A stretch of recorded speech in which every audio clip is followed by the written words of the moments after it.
Thank you very much. It's a pleasure to be with you all again. We've been a sponsor now for several years. I recognize a lot of the folks that are on today, so hello to everybody. A couple of other things that were mentioned that we have supported or do currently support. Someone mentioned TINSA and the urban runoff, and I was a TINSA board member for a few years, and that's a great initiative, and they do great work on behalf of our communities across the state. Someone also mentioned trees, and we are and have been a Tennessee Environmental Council tree sponsor and pickup site for several years, and we really enjoy doing that, helping folks plant trees. So many benefits for that.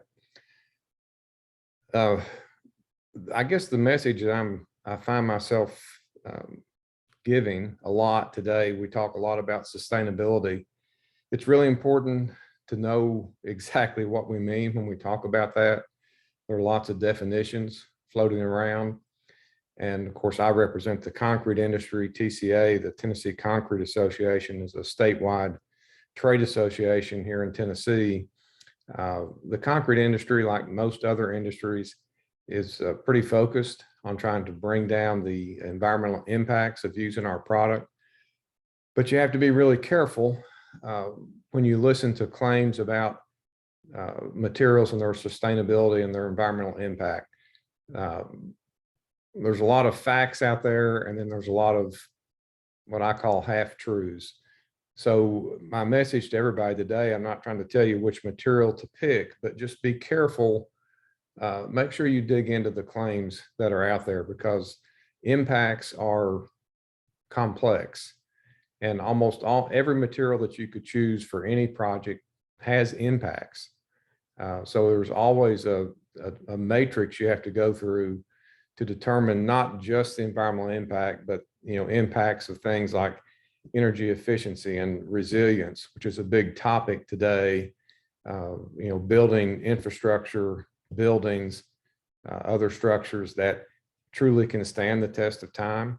All those are related to sustainability. So we have to be really careful about just taking the top line or the headline that you may hear from individual products. Certainly I'm available for our industry, always happy to speak on anything concrete related, sustainability, or I speak a lot about really fun things to some of the folks in the engineering community. So the correct way to joint concrete, for example, and mixed designs. But we're really pleased to support TWIG and looking forward to listening in on the program this morning. So thank you very much for having us.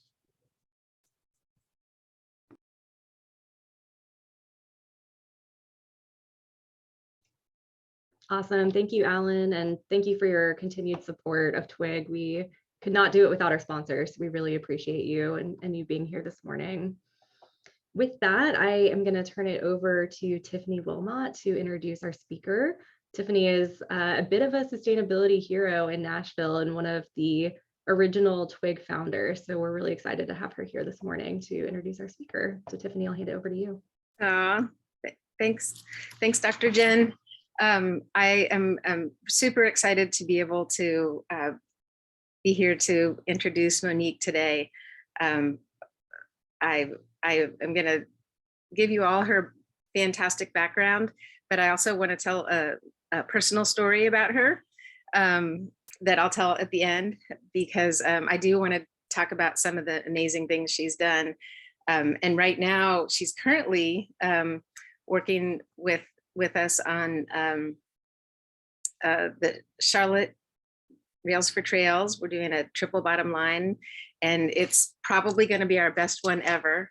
And then Alicia and I are working on the Old Hickory lead, and that is going to be a fantastic project. So those are two things that Monique's spearheading right now. Like, I think her list is probably 100 things long, but those are two that I know about, and they're both being run just at the really high performance, top-notch projects. So it's great to see her leadership. But Monique Horton Odom is a native of Nashville, which is probably the biggest news. But I know with all of us, nobody being from Nashville anymore. But she's actually been in government with Metro since 2002, mostly with parks. And she was named the director in 2017. And I don't know if you know this, I didn't know we had 183 parks, but the Tennessee is one of the largest parks department, or Nashville is one of the largest parks department in Tennessee. She has a BA from Fisk in political science and a master's of public administration from Tennessee State. So she's just really well qualified. She's also a certified diversity trainer and just has really experienced in public utility, nonprofit, corporate human resources. She's got a certified municipal finance officer degree from the list goes on and on. She's also in Leadership Nashville, which I have applied to 3 times and never gotten in. So just saying, it's a really impressive organization to be in. And she's on multiple boards, Nashville Zoo, University School, and has a lot of just public accolades. And I want to just tell one quick story, and then I want to turn it over to Monique. But in 2017, she had just taken over as Parks Director, and being a new person in a new situation, it's always hard, and you have to be careful about what you do. But my brother passed away in October of that year, and I was, I just distraught and didn't know what to do. And I decided that I should plant trees because he loved trees and I love trees. And so I thought, well, maybe I could, call Parks Department and they could help me plant some trees. Route Nashville nothing was really going yet. Not like we have now. And she said, well, yeah, we could help you. And it's only $200 for a tree to plant it, maintain it, water it, do all that. I mean, that's the best deal ever. And so I did a GoFundMe page and thought maybe I could plant a couple trees. And it turns out we raised $5,000 and we planted an entire grove of trees over at the Richland Park Greenway. So if you ever walk by that little playground area on Richland Park behind the church, it's just this beautiful grove. They started with little trees and now they're just these huge trees with little plaques on them for Mike. And it was just the nicest thing. She really went out of her way to help me in the community. And now there's a beautiful shaded area for the kids to play in. So thanks so much, Monique. And I'll turn it over to you. Thank you so much, Tiffany, for that wonderful introduction. I remember our work together as we worked to honor your brother. Thank you for allowing us to be a part of that. That's always the most special part of the work that I get to do here at Metro Parks is supporting our community, supporting people who use and love parks and greenways and parks facilities. So thank you for that wonderful introduction, friend. Thank you, Jen, and all of the board members and everybody here at the meeting for inviting me today. I was not aware of this organization. I'm excited to know about it now. I wasn't aware until I got Jen's invitation, but I'm very pleased and hope to return. So thank you. I'm going to try to follow the format that I was given and not take up too much time, so I have some time for Q&A. But if there's anything that I breeze over or don't address, please feel free to ask me. Again, Tiffany covered a lot of my formal bio in my introduction, and I'll roll back to some of that to, again, follow the format that I was given. I am a native Nashvillian. I was born, reared, and educated here in Nashville, Tennessee. I attended all 12 years at Metro Nashville Public Schools. Went to Fisk University for my undergraduate degree with a major in political science, and then went to Tennessee State University for a Master of Public Administration. I have worked in Nashville in both, as Tiffany mentioned, nonprofit, state government, and now Metro government. I've been an independent contractor. I think that's how I started with Metro. I was a small business owner working with Metro before I officially became a staff person. And I started over at officially in 2002 with the Human Relations Commission. There, my work was public education and outreach on diversity, equity, and inclusion issues. And then too, because the staff was so small, I had the administrative side. So the human resources, the payroll, and the fiscal government side, government finance side, which was a blessing in disguise for me. And I stayed at the commission, and we did a lot of good work there.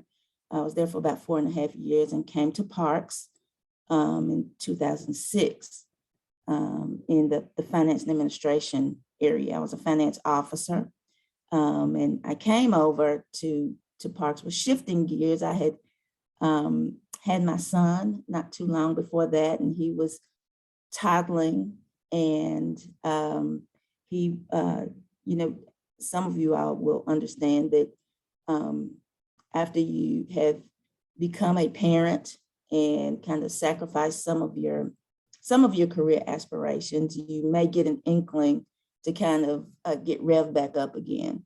So my reasoning for even venturing over to Metro Parks was not because it was Metro Parks. It was, purely self-interest. I was trying to round out my career experience as a public administrator. And I had limited experience on the fiscal side, government finance side. And a finance officer position became available here at Metro Parks. I decided to go for it. I did not think I was going to get the position, but stepped forward with the mindset that, well, I will at least meet some new people and brush up on my interview skills. And so I went into it that way and got the job, thankfully. And from there, from about 2006 to 2009, sorry about that, worked in the finance side on grants, special funds, and then operating budget as well. When the department experienced some operating budget challenges in 2009, 2010 or so, there was some shifting of staff in the department, and our then director resigned, and an interim director who then became the official director was appointed, and he asked me to lead his finance and administration division. We worked very well together. We kind of balanced each other out with enough differences and similarities to make a good team. And then our work philosophy was generally the same. It's a team effort. Tiffany mentioned some of the projects that she is working on with our team, and gave me credit, but credit really goes to the men and women that work here in the Parks Department, our partners, our community partners, people that we work with like Tiffany. So it really truly is a team effort for us to make positive impacts in this city and in this community. So I, advanced through the department. And then when the gentleman who had become director was ready to retire, asked me if I had ever thought about being Parks director. And I said, no, I had not, because I had not. While I have found it to be lovely work, it's very rewarding work. I am an administrator. I'm an administrator and I enjoy administration. I have, since coming to the department, become an advocate for environmental sustainability, because that's a huge part of what we do. So I have loved diving into that realm of what parks is to folks and what parks is to our community. Once my predecessor decided he was going to retire, he recommended me to the Parks Board as interim director, and they obliged. And then, later the process for director search process was opened, and I was ultimately appointed director, as Tiffany mentioned, in October 2017. And it has been, it's a big job. It's a big job. Again, I am very grateful for the teammates that we have here in the department that are just as dedicated to parks and recreation, conservation, land conservation, natural resource preservation, recreation, education, historical preservation, all of those areas. We have people who are just as dedicated as I, and I lean on them a lot because I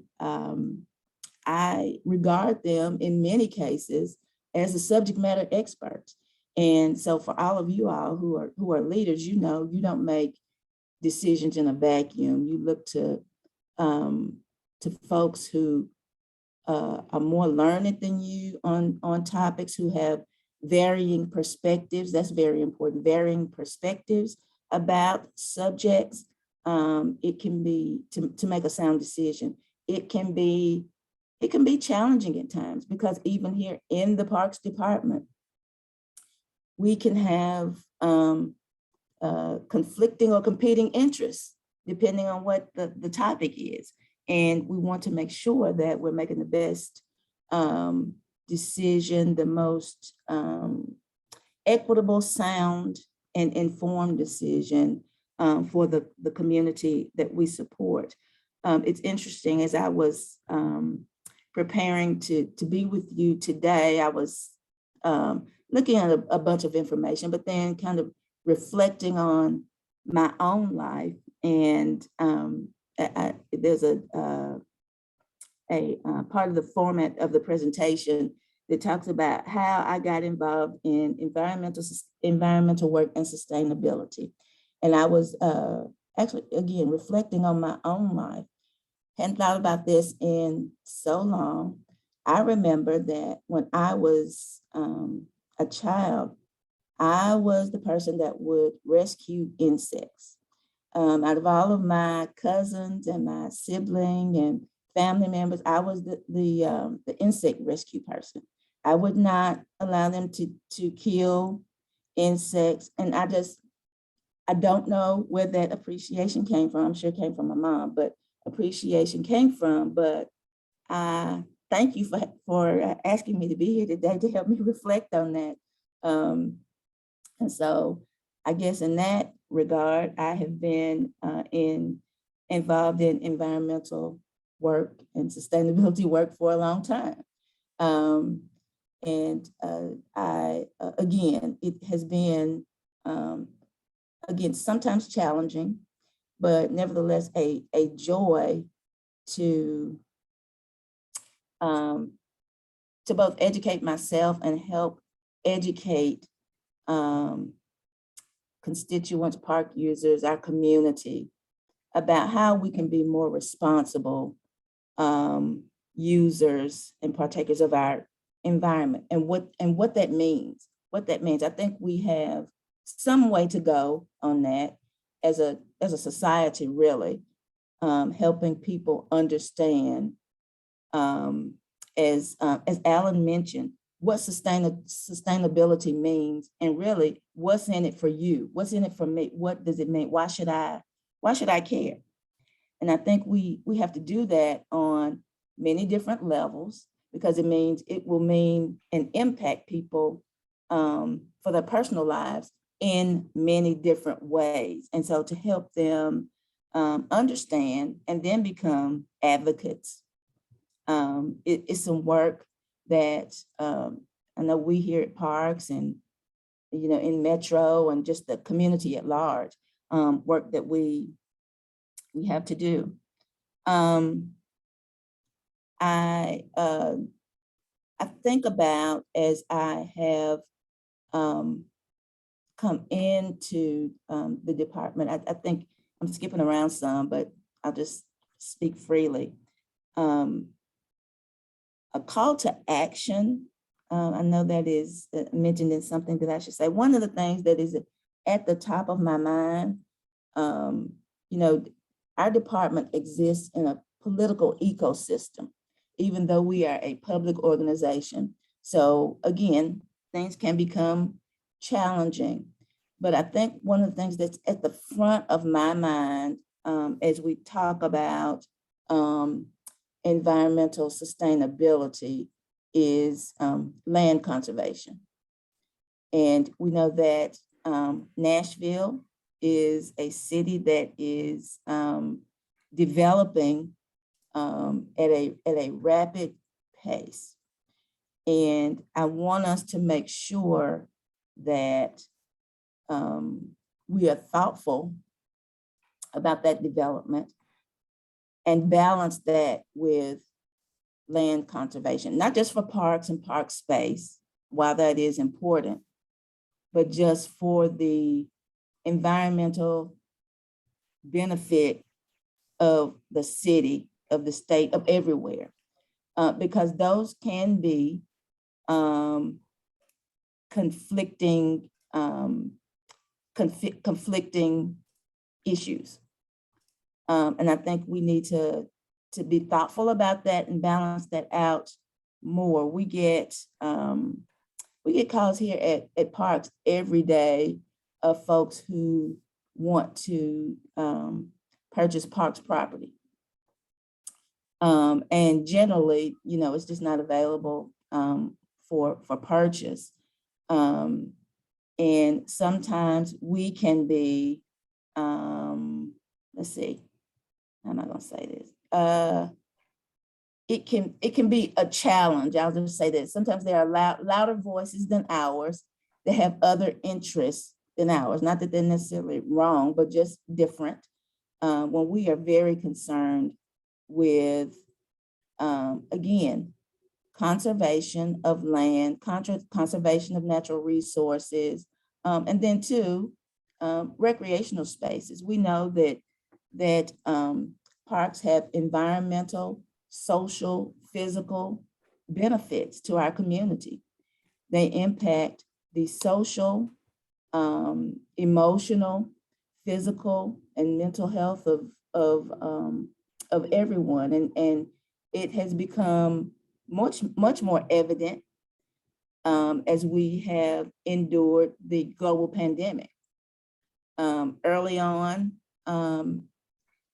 during the pandemic, I know in Nashville, for the most part, for a little while, parks were the only game in town. Our park system did not ever close. We did close inside facilities for a period of time for safety purposes, but outdoor greenways, open spaces, you know, parks, even golf courses, the courses remained open, the clubhouses were closed, but you know, people could walk on. So those broad, wide open spaces, we left available for people to kind of self-program or use passively, however they needed to, because it was critical. It was critical for our city and for people to be able to get outside of their four walls when they couldn't go anywhere else and just be outside. And we knew that was important, and we're happy to support our community in that way. And so, you know, we have always known here in the department that parks and greenways and facilities are essential to the quality of life of people here in Nashville. I think it is much more evident now to many others. And I say that while also acknowledging that the park system in Nashville has always been beloved. And that's one of the things that I appreciate in this role. Our people love parks. People love parks. And that is, you know, it can be a double-edged sword but it is a wonderful, wonderful, wonderful place to be. Let's see, I see, I'm just looking at some of the questions in the chat. Have the challenges,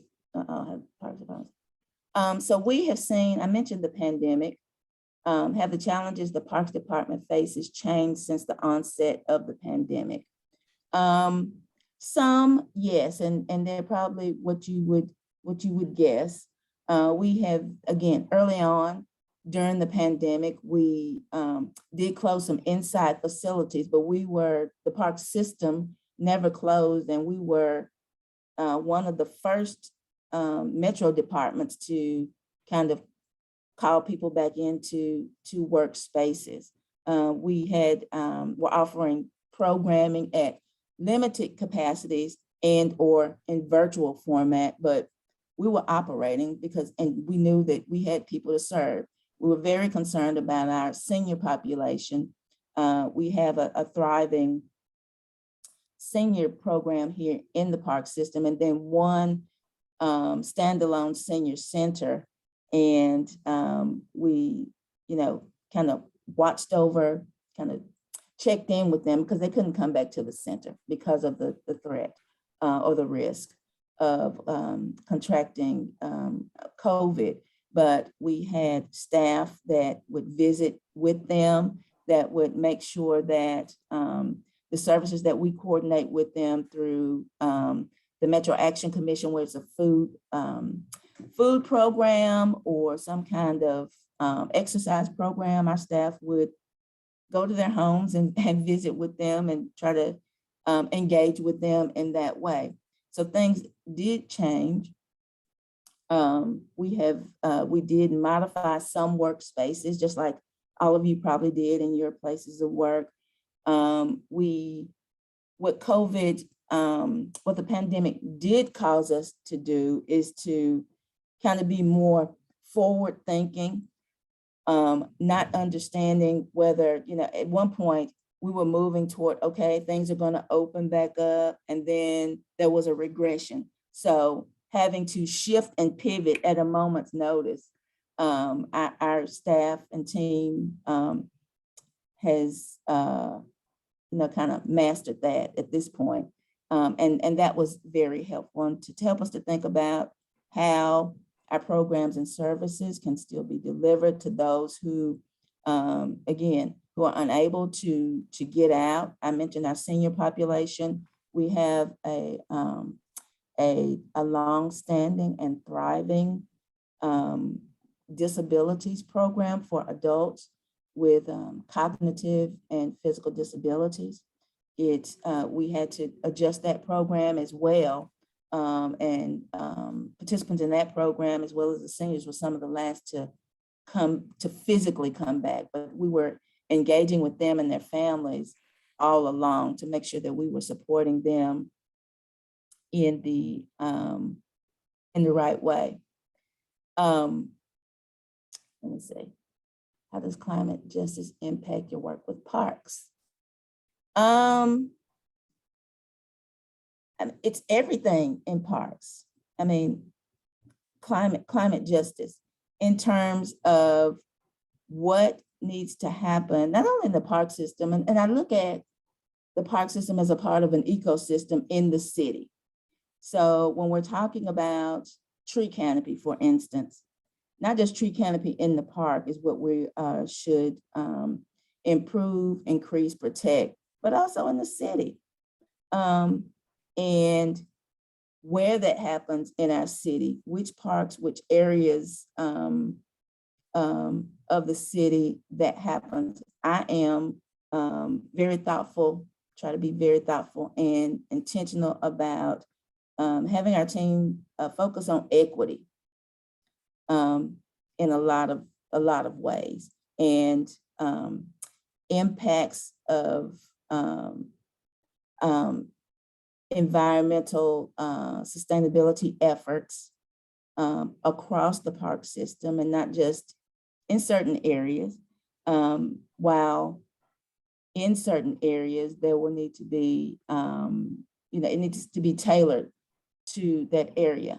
And so, as I mentioned, there can be conflicting interests as we addressed environmental sustainability in the park system. So let me give you one example where we have to really be thoughtful. While we want to be responsible, we want to serve the constituency the way that we need to, park users the way that we need to. There are certain realities that we face in society that we also have to give attention to.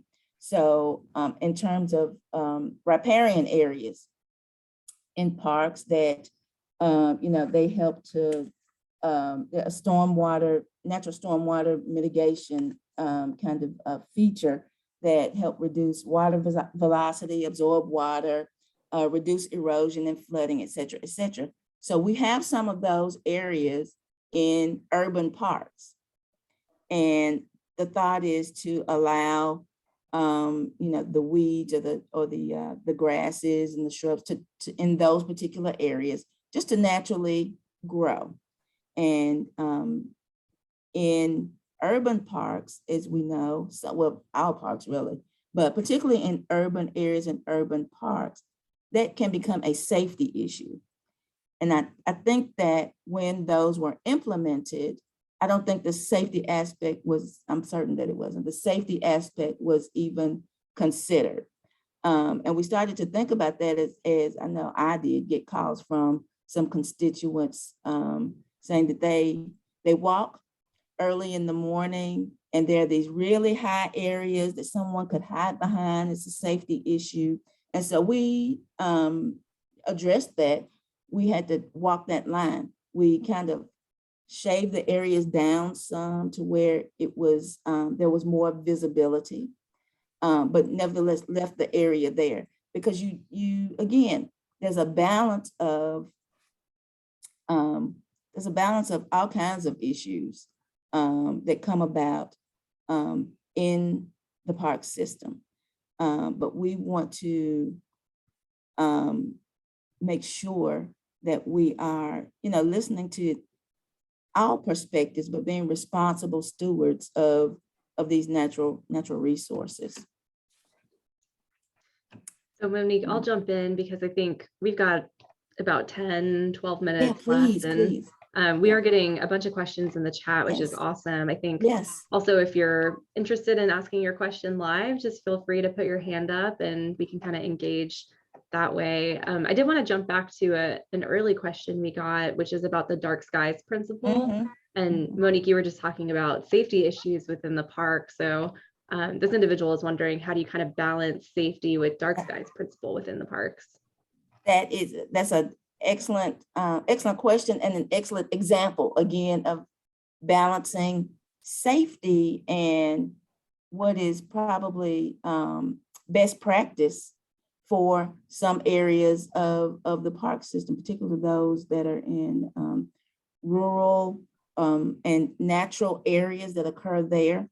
I think Councilmember Allen, who is on this morning, was a sponsor of some legislation that came through here in Metro, and we had some of our folks from the natural resources area, environmental education area, to participate with that. And it is just a balancing act. There are areas where it is much more logical, and it helps to have legislation to give us guidance and be able to enforce, these kinds of concepts like the dark skies piece. So again, that's just a balance. That would not be, it would not be appropriate for some areas, say a urban Centennial Park. Let's just say I'm sitting right here. It would not be appropriate for Centennial Park. So again, there is always, because issues are so complex, a decision-making matrix that we have to walk through to make, the informed and best decisions for park system. Yeah, my colleagues and I joke sometimes that our favorite answer is it depends for It everything. depends. It's a great example of using it depends there. I did want to ask Monique, just with, the incredible amount of economic and population growth that Nashville is facing, what sorts of opportunities and challenges that creates for the Metro Park system? That's a great question as well. So as you probably already can imagine, with the population growth and the development, there's more demand on the park system. As I mentioned early on, people love parks, and that's one of the things that I'm very grateful for. But with use, there is, wear and tear on the park. And so a challenge for us, which is quite frankly always been a challenge, but becoming a greater challenge, is maintaining our expansive and aging park system. It is very expensive to maintain, just natural wear and tear. That's just what happens when people use the park. That's great, that's lovely. But having the resources to make sure that people are able to enjoy the parks, they're safe, the grounds are well maintained. That's a huge job. So outside, so there are two pieces. There's an operational piece, which is staffing and things like that, and equipment, et cetera, et cetera. Then there's I'm gonna call it a deferred maintenance capital piece. That is the piece for me. While the operating side is extremely important because we have to have the bodies and the other resources to get done what we need to get done. I am always, for me, and I have said this certainly since I have been director, as I've engaged with city leaders. For me, when we're talking about capital investment in the park system, I am very grateful when there are new parks or park facilities coming online. That is lovely. We have got to be able to take care of what we already have. We have to. And so that is always the top of my list when we're talking about capital. And I see Councilmember Allen nodding her head. That's always at the top of my list in terms of where resources need to go in terms of capital investment in parks to be able to, and it is not always, I'm gonna do air quotes, sexy or appealing, let me just use that word, appealing to allocate money for roofs and paving and HVAC and, all of the pieces, infrastructure, all of the pieces that you need in place to help people enjoy the park. It's not necessarily appealing, but it's necessary and it's responsible. So to your question, Jen, and I'll be quiet in just a moment, but to your question, that is one of the challenges we have. This is a wonderful park system. We have great people here in the department and the city who love the system. We have people in the community who love the system. We've got to be able to take care of it. It's a heavy lift, but we, again, every day we're working toward taking care of the system and maintaining it the way that we need to. But that is one of the primary challenges with the population growth, the demand on the system. The demand has shifted quite a bit. Yeah, thank you for answering that question. That operations and maintenance piece is always just so challenging to get right. We did have a question about some of the conservation organizations. So someone was asking, which of those organizations should we know about and support to help increase land conservation in Nashville? That is, that's a good, let me see. And if anyone on the line is aware of those organizations and wants to put them in the Well, I was going to chat say too. the Land Trust is a good one. Mhm. Land Trust is a very good one. They've been good partners to the department. Yeah, I think this organization would be wonderful to advocate for land conservation. As I mentioned before, you know, a lot of times things can be thrust upon the Parks Department. And we are not always the loudest voice. We know we have many people who love parks and then to support land conservation. When those types of issues come up, if you would make your voices heard for me, that's one of the best things that you can do is, you know, come to Parks Board meetings, reach out to the Parks Board, reach out to city leaders, Council Member Allen and her colleagues, and the mayor's office. I know that there is a piece of property that is owned by Parks right now, and it is activated. There's some sports fields, and I know at least a couple of organizations have mentioned that they are interested in that property. And that's just one of the things that happens. We are not interested in giving that property away. Again, it is activated, very highly activated, very popular. We have a limited inventory of sports fields in the system as it is now. And so taking those away would not be good. Not to mention the environmental impacts of not having that green space available. I think people in many cases overlook the benefits of open green space. You know, nature and the environment and the climate is going to be what it's going to be. But I guarantee you, we will not win a battle with nature if we are not doing all that we can do to make sure that we are living in a sustainability responsible way, making sure that we don't take more resources than we need, and then future generations are left in a dire situation. I mean, I think it looks like we're headed that way, but I think whatever we can do to, again, encourage people to be more responsible, to be more thoughtful. I think there's an education piece again for people to know what this means for me, to my family, to future generations. Anyway, sorry to get off on that. No, that's great. And it ties into a question that Kelly asked, and I was going to ask something similar.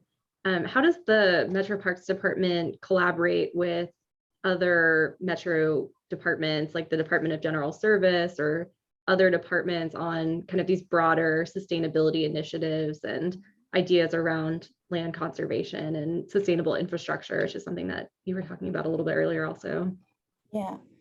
So we do that a lot. We collaborate with other Metro departments a lot.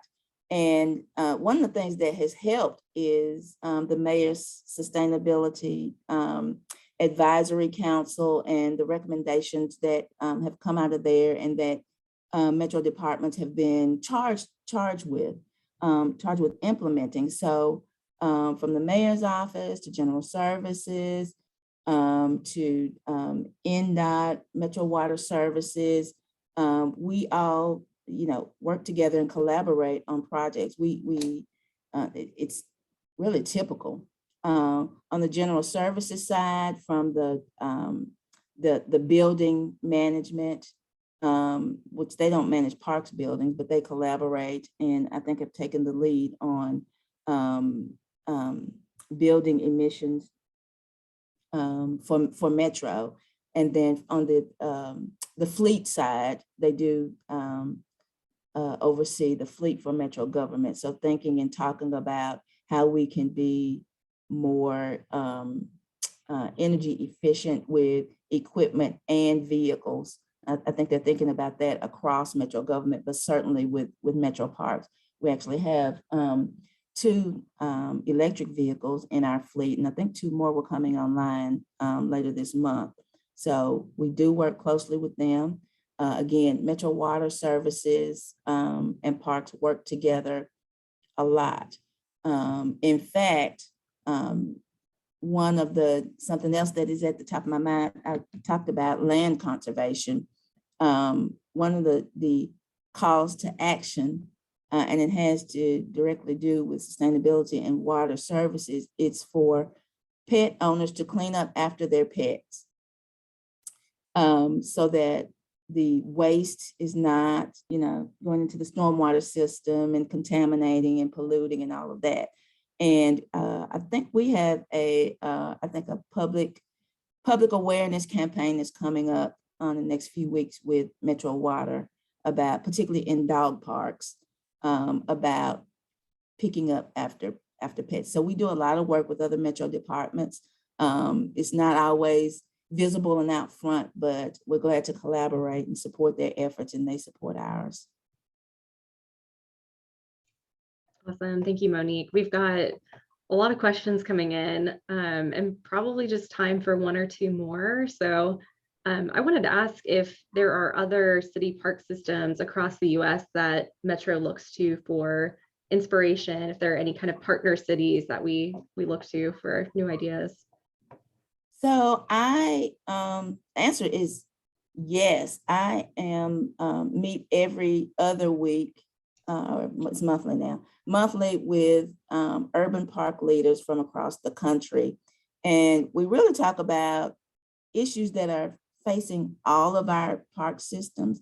There isn't just one, I would say, that is kind of a sister city that I look to. It's a lot of them. They look to Nashville to see what we're doing and how we can help them with maybe something that they are a challenging issue. And we do the same here. Lots of park systems across the country are facing some of the same issues with the increased heat, how we can make parks and park facilities cooler. Beyond environmental sustainability, one of the main issues that we talk about frequently are people experiencing homelessness, and how that is impacting park systems, park users, and even those who are experiencing those circumstances, and how we can be compassionate and yet make sure that parks are able to be used in the manner in which they are intended. So I wouldn't say that there's one sister city. I may pick up the phone today and be talking to Chicago. I may talk to Knoxville or LA County, but I'm grateful that I do have a network to lean on and to look to for ideas, whether it is on the conservation environmental side or the administrative internal side. Awesome. Well, Monique, thank you so much for spending your morning with us. I know I learned a lot. I'm really excited to go visit my closest park and think a little bit more about some of the incredible work that your department is doing. So if everyone could throw up their hands to clap or put up a little heart or a clapping emoji, if we were together in person, you'd be getting a lot of applause. So just thank you so much for being here. Thank you. Thank you for inviting me. And again, I hope to come back again. I was not aware of this organization. I'm very interested now. So thank you. Yeah, thank you, Monique. We do have a small gift that we'll be sending your way, so look out for that in the mail. We just really appreciate you spending your morning with us. Thank you. Thank you. Yeah. And with that, I'm going to hand it over to our Vice President, Elaine Voigt, to go through our August announcements. Thank you, Jen. And I've got to just second the thank you to Monique. This has been fantastic. I actually, during the pandemic, I joined an African-American adventure group and started hiking a lot of the parks. And I wish I had the names of some of your staff that helped us with kayaking, because they were fabulous. So we appreciate you, and we hope to see you again.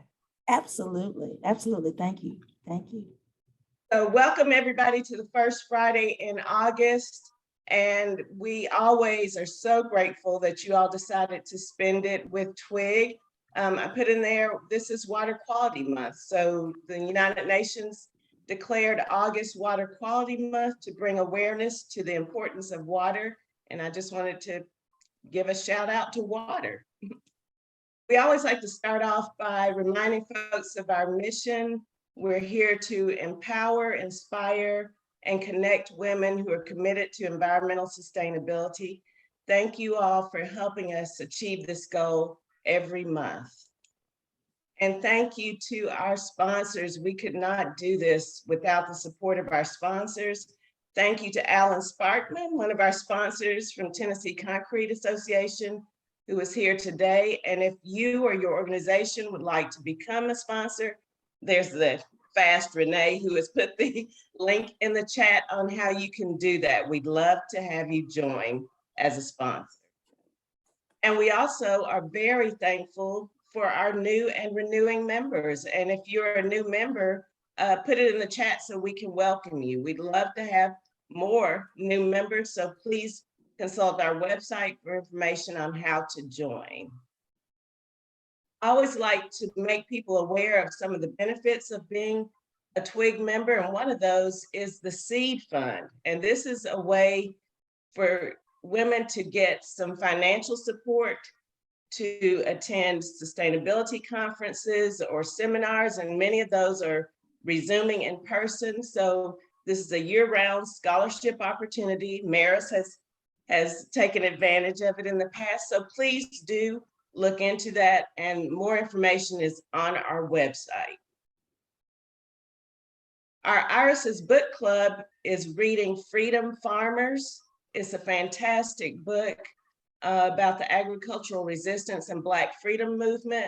I encourage you to pick up the book. We had to reschedule the service project and book club meeting because of the heat and the resurgence of COVID. We're gonna reschedule it sometime in the fall. So this gives you more time to read the book. So I encourage you to get the book and to consult our website for the rescheduling of both the meeting and the project.